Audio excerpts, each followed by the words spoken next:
दशक की एक हसीन, चुलबुली और सावली सलोनी अभिनेत्री और खूबसूरत एक्ट्रेस जिनकी पहली ही फिल्म से उनकी अदाओं और सुंदरता के चर्चे अखबारों की सुर्खियां बन गई थी। जो फिल्मी बैकग्राउंड से ना होने के बावजूद भी बड़े डायरेक्टर की फिल्म से लॉन्च हुई और अपनी पहली ही फिल्म से स्क्रीन पर छा गई। लेकिन क्या आप जानते हैं कि अपनी इस फिल्म में काम करने के लिए ये स्कूल बंद करके शूटिंग पर जाया करती थी? क्या आपको पता है अपनी पहली ही फिल्म से रातों रात स्टार बनी इस अभिनेत्री को फिल्म समीक्षकों ने हिट फिल्म की फ्लॉप हीरोइन का तगमा दे दिया था। क्या आप यकीन करेंगे कि इस हसीन अदाकारा की पर्सनल लाइफ हमेशा एक रहस्य बनकर ही रही। ना ही इनके माता पिता के बारे में कोई जान पाया और ना ही ये पता चला कि मीडिया से ये क्यों इतना घबराती रही। कौन थी ये रहस्यमय अदाकारा और क्यों बेहद अजीब रही उनकी जिंदगी।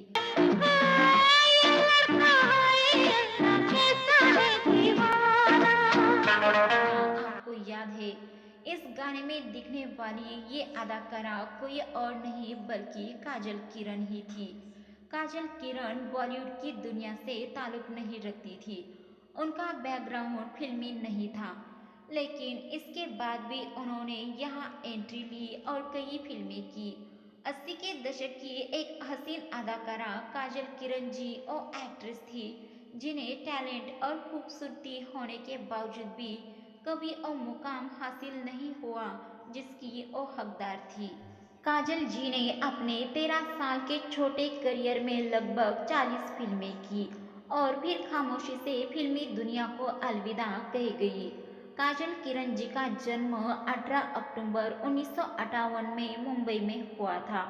उनका असली नाम सुनीता कुलकर्णी था, लेकिन फिल्मों में आने के बाद उनका नाम बदल दिया गया। उनका परिवार एक मिडिल क्लास महाराष्ट्रियन परिवार था। काजल किरण जी के माता पिता के बारे में ज़्यादा जानकारी नहीं है, क्योंकि एक तो वो फिल्म इंडस्ट्री से जुड़े नहीं थे और दूसरा काजल जी अपनी पर्सनल लाइफ को काफ़ी गोपनीय तरीके से रखती थी और उनके बारे में ज़्यादातर कहानियाँ और किस्से ही सामने आते रहे हैं। काजल जी अपने भाई बहनों में सबसे बड़ी थी और उनके दो छोटे भाई भी थे। उनके माता पिता चाहते थे कि काजल जी पढ़ लिख कर डॉक्टर बने, लेकिन उनका मन तो एक्टिंग में ही लगता था।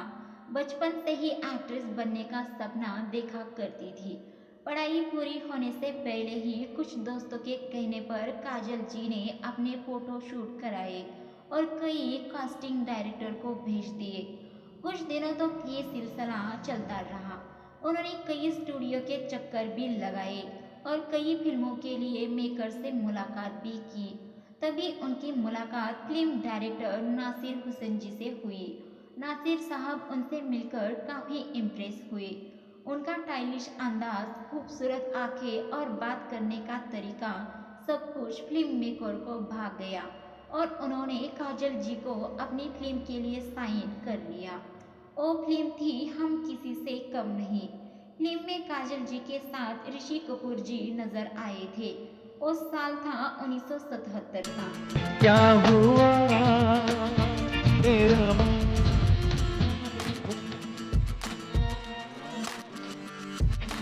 इस समय काजल जी स्कूल में पढ़ाई कर रही थी। नासिर हुसैन जी ने रोमांटिक कॉमेडी फिल्म हम किसी से कम नहीं में काजल जी को मुख्य भूमिका निभाने के लिए चुना था।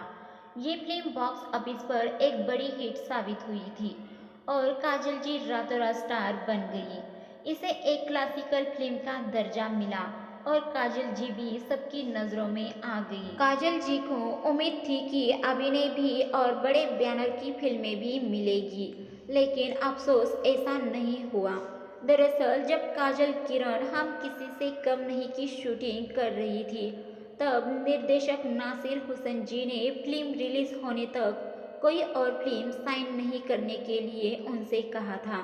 इस कारण अन्य फिल्म मेकर ने उनसे दूसरी फिल्मों के लिए संपर्क ही नहीं किया, क्योंकि उन्हें मालूम था कि काजल जी और नासिर साहब के बीच एक 3 साल का कॉन्ट्रैक्ट हुआ है, तो फिलहाल वो किसी और के लिए काम तो करेंगी ही नहीं। इस तरह से काजल जी के हाथ से बालिका ओदू और आँखियों के झरोकों से जैसी फिल्में निकल गई, जिसका उन्हें बहुत अफसोस हुआ। काजल जी ने 1980 में अगली फिल्म साइन की, मांग भरो सजना। इस फिल्म में काजल जी ने मुख्य भूमिका गीता सिन्हा के रूप में अभिनय किया, जो जीतू जी की नायिका थी। इस फिल्म में रेखा जी और मौसमी चटर्जी भी नजर आई थी। काजल जी की ये फिल्म भी कमर्शियल ही सफल रही और ये उस साल की 8वीं सबसे ज़्यादा कमाई करने वाली फिल्म बनी। उसी साल फिल्म सबूत में काजल जी दिखाई दी, जो एक हॉरर फिल्म थी। इस फिल्म को ज़्यादातर सफलता नहीं मिली और ये बॉक्स ऑफिस पर ज़्यादा पैसे भी नहीं कमा पाई। उस समय फिल्म समीक्षकों ने लिखा कि फिल्मी करियर की शुरुआत नहीं, इस तरह की फिल्में करने से उन्हें आगे चलकर इसका मूल्य चुकाना पड़ सकता है। और आगे चलकर हुआ भी कुछ ऐसा ही। काजल जी ने फिल्म मोर्चा में लोकप्रिय गीत आपकी बरस में एक डांसर के रूप में अपना पहला गेस्ट एक्सपीरियंस दिया। आपकी बरस बड़ा जुल्म हुआ, मोरी मालिक उमरिया गई। 1981 में काजल जी ने नायिका के तौर पर एक जासूसी थ्रिलर फिल्म वारदात में भी काम किया, जिसमें उनके साथ मिथुन चक्रवर्ती नजर आए। इस फिल्म से मिथुन दा के करियर को तो फायदा हुआ, लेकिन काजल जी कोई खास कमाल नहीं कर पाई। आज हम आपके मकान में हैं, आज हम आपके मकान में हैं। उसके बाद वो फिल्म हमसे बढ़कर कौन में नजर आई। ये फिल्म बॉक्स ऑफिस पर हिट रही, लेकिन कई स्टार्स होने की वजह से इस फिल्म ने भी कुछ ज़्यादा मदद उनके करियर में नहीं की।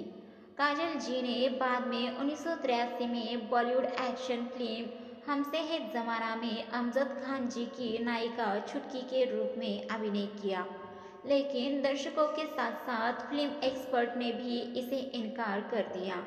इससे काजल जी को फायदा नहीं बल्कि सिर्फ और सिर्फ नुकसान हुआ।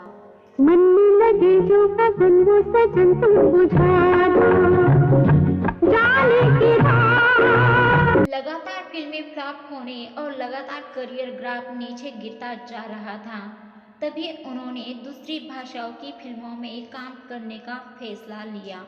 उन्होंने कन्नड़ और मलयालम फिल्में की, जो सुपरहिट साबित हुई, लेकिन इससे बॉलीवुड में उन्हें कोई फायदा नहीं हुआ। लगातार फ्लॉप होती फिल्मों के बाद उन्होंने 1990 में फिल्मी करियर से संन्यास ले लिया। काजल किरण की आखिरी फिल्में दीवाने, कुर्बानी, रंग लाएगी, राजू दादा आखिरी संघर्ष रही, जो उनके संन्यास लेने के बाद के अगले कुछ सालों तक रिलीज होती रही। 1997 की आखिरी फिल्म रिलीज हुई, जिसका नाम था आखिरी संघर्ष। इसे इत्तेफाक कहे या किस्मत का खेल, काजल जी का पूरा करियर संघर्ष करता रहा और आखिरी संघर्ष उनकी आखिरी फिल्म साबित हुई। बात करें उनकी पर्सनल लाइफ की तो अपनी पर्सनल लाइफ को तो उन्होंने पूरी तरह से जिंदगी में बिल्कुल सीक्रेट रखा और लो प्रोफाइल ही रखा। उन्होंने कभी भी अपनी निजी जिंदगी के बारे में ज़्यादा खुलकर बात नहीं की और ना ही इस बारे में मीडिया से बात की और ना ही इस बारे में कभी किसी साथी कलाकार से बात की। उनकी निजी जिंदगी बहुत ही रहस्यमय है। उनके माता पिता, उनके परिवार के भी बारे में किसी को बहुत ज़्यादा जानकारी नहीं थी। कहते हैं कि उन्होंने फिल्मों से संन्यास लेने के बाद शादी कर ली थी। लोगों का कहना है कि उनके पति एक एनआरआई है, लेकिन ये शादी कब और कहाँ हुई ये कोई नहीं जानता। कहा जाता है कि शादी के बाद वो तुरंत नीदरलैंड चली गई, जहां उनके 2 बच्चे हुए, लेकिन इसकी भी कोई पुख्ता जानकारी नहीं मिली। फिल्मों से संन्यास लेने के बाद उन्हें किसी भी फिल्म में, पार्टी में या सार्वजनिक रूप से नहीं देखा गया, मानो जैसे वो गायब हो गई हो। दर्शकों, तो ये थी 80 के दशक की खूबसूरत एक्ट्रेस काजल किरण के बारे में जानकारी। ये जानकारी आपको कैसी लगी हमें कमेंट करके ज़रूर बताइए। साथ ही में हमारे चैनल को सब्सक्राइब, वीडियो को लाइक शेयर करना मत भूलिए।